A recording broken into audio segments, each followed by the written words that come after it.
আসসালামু আলাইকুম। সবাই কেমন আছেন? আশা করছি অনেক অনেক ভালো। খুব সহজে তৈরি করেছি আজকের এই অসাধারণ ভ্যানিলা পাউন্ড কেকটি। আপনাদেরকেও যদি এই অসাধারণ কেকটি তৈরি করতে হয় তাহলে দেখতে হবে পুরো ভিডিওটি।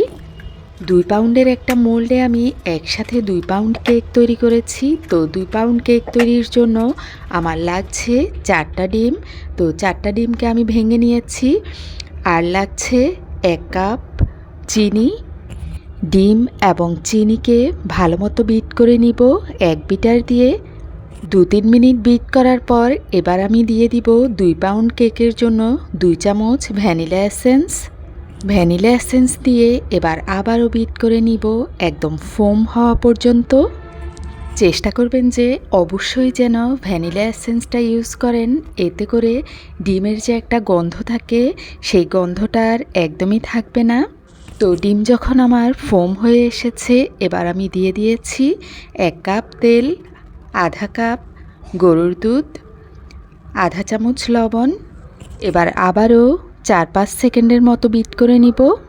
তো 2 পাউন্ড কেকের জন্য আমি এখানে নিয়ে নিয়েছি 2 কাপ ময়দা।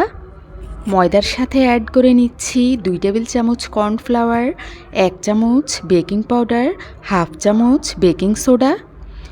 একই সাথে চেলে নিচ্ছি। অ্যাড করে নিচ্ছি এবার বড় 1 চামচ গুঁড়ো দুধ, অর্থাৎ 2 টেবিল চামচের মতো হবে। এবার আমি 3 বারে ময়দাটাকে মিক্সড করে নিব ডিমের সাথে। ঘুরিয়ে ঘুরিয়ে একটু আস্তে আস্তেই নাড়বেন। আমি যেহেতু ভিডিওটা একটু দ্রুত করেছি তাই দ্রুত মনে হচ্ছে, নাড়ার সময় অবশ্যই আস্তে আস্তে নেড়ে নিতে হবে এবং একই দিক থেকে নাড়তে হবে। তো ময়দাগুলো আমি 3 বারে দিয়ে দিয়েছি। চালনি দিয়ে চেলে দিলে মিক্সড করতে অনেক বেশি আরাম হয় এবং সুন্দর হয়, অর্থাৎ অনেক স্মুথলি কাজটা করা যায়। তাই চালনি দিয়ে এভাবে আস্তে আস্তে চেলে দিতে পারেন। ঘনত্বটা যেহেতু আমার কাছে একটু বেশি মনে হয়েছে তাই আমি আরও একটু দুধ অ্যাড করে নিয়েছি, লিকুইড গরুর দুধ। এবার হচ্ছে আমি 2 পাউন্ডের একটা মোল্ড নিয়ে নিয়েছি। এরপর তেল দিয়ে ভালো মতো মেখে দিয়েছি। এবার আমি যেটা দিয়ে বিট করেছি এটা দিয়ে একটু নেড়ে দিচ্ছি।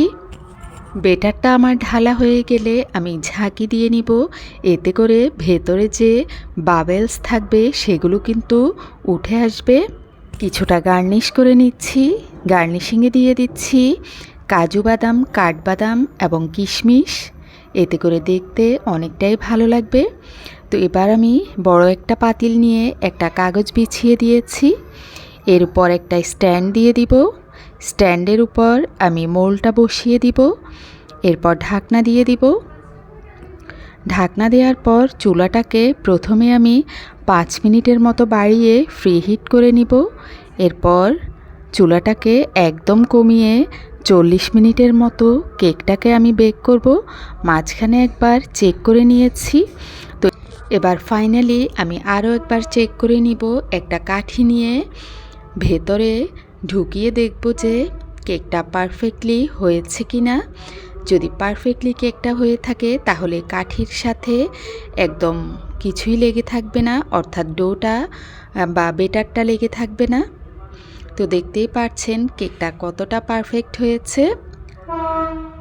খুব সহজেই মোল্ড থেকে উঠে এসেছে। এবার আমি কেটে দেখাচ্ছি আসলেই কেকটা পারফেক্টলি হয়েছে কিনা। তো আপনারাই দেখে বলুন এটা কেমন হয়েছে। অবশ্যই আমাকে কমেন্ট করেও জানাতে পারেন।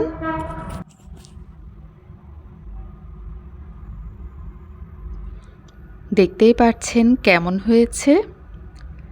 অনেক ফোমি হয়েছে এবং সফট হয়েছে। তো এবার আমি চিন্তা করছিলাম আসলে কিভাবে পিস করব। এই যে দেখুন খুবই সফট হয়েছে। আশা করছি সবাই বাসায় অবশ্যই তৈরি করবেন এবং সবাই অনেক অনেক ভালো থাকবেন। ভিডিওটি ভালো লাগলে লাইক, কমেন্ট, শেয়ার করবেন। আল্লাহ হাফেজ।